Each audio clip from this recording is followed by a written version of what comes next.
Joining us right now, former economic advisor to President Ronald Reagan, Art Laffer, joining us. Art, good to see you. Good to see you, Maria. How are you? I'm great. Let's talk about President Obama's speech yesterday. He was talking about everything's great right now, and it's because of his policies.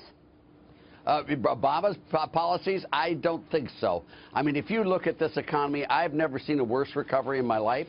I don't think there has been a worse recovery, whether it be GDP from trend or whether it be employment or whether it be new housing sales. There are no indications whatsoever of a good economy. It is the single worst recovery in our history. So I don't know why he keeps on harping this.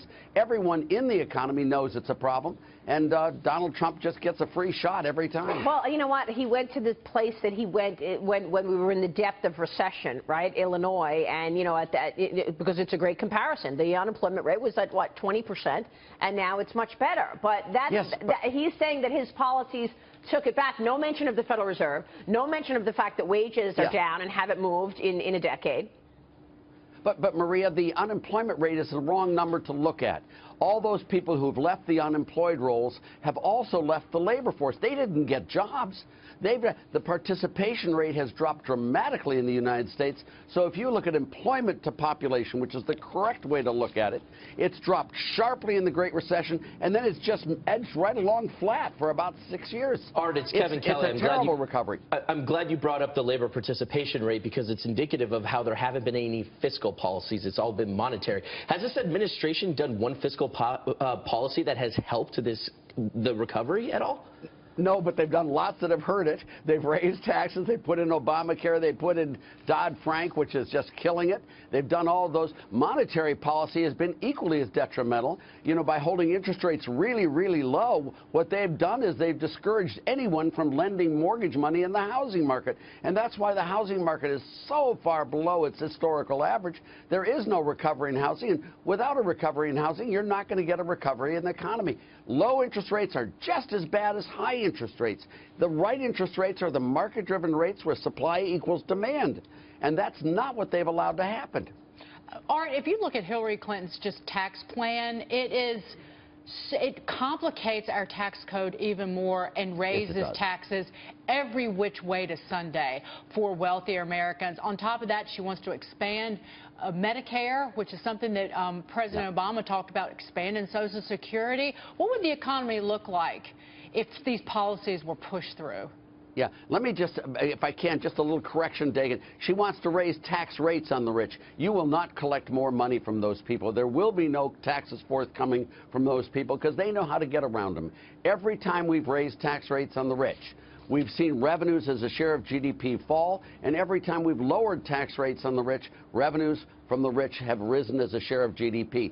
All of this is a really important point that you're making, Art. It's really important. Why is it that you raise rates on the rich and you get less revenue? Because they hide their income. They can hire lawyers, accountants, deferred income specialists. They can get people from Goldman Sachs in Congress. They can get presidents, you know, and they have the ways and the means to do it. I moved from Rancho Santa Fe, California, to Nashville purely and simply because of taxes. And by the way, I bought my house, not quite, but close. I bought my house with my first year's tax savings just on state income taxes. Wow. So people really do that, and I'm a perfect example of it. And to speak to Dagan's point, Dagan, she also wants to build on Obamacare. Isn't Obamacare one of the key reasons that a small business has been cutting jobs? Yeah, exactly. As Steve Moore calls them, right, Art, the 49ers, the companies that don't have any more than 49 employees to avoid the mandate that they cover the employees with health insurance. Dagan, you're completely correct on this. You know, and I don't understand, Hillary, of all the things that look bad from a Barack Obama, the economy looks the worst. Yeah. And why would she want to be a third term for the worst president on economics in our history? I don't know, but, you know, the only one who gave Obama a good run for his money was W. It's not a Republican-Democrat thing, believe me. W, with all the stimulus spending, I mean, Milton Friedman said it correctly, government spending is taxation. And why they want to build on this is beyond me. We need a Reagan back again. So what do you think I think Trump might be. Yeah, okay. You think Donald Trump might be a Reagan when it comes to economic policy? Talk to us about that. With Larry Kudlow and Steve Moore sitting there with him all the time, I think we're going to have a very good situation, frankly. I'm very confident in both Trump and his advisors on economics. 15% corporate tax. Can you imagine what the U.S. would look like? That's going to be huge. 25% max income tax rate. I've been saying that too. I think the markets take off. When the markets start believing 15% corporate rate, you got to believe we see a rip-roaring rally in stocks. And then you get rid of Obamacare, you revise Dodd-Frank, and if you do that, it's rocket ship America again. I mean,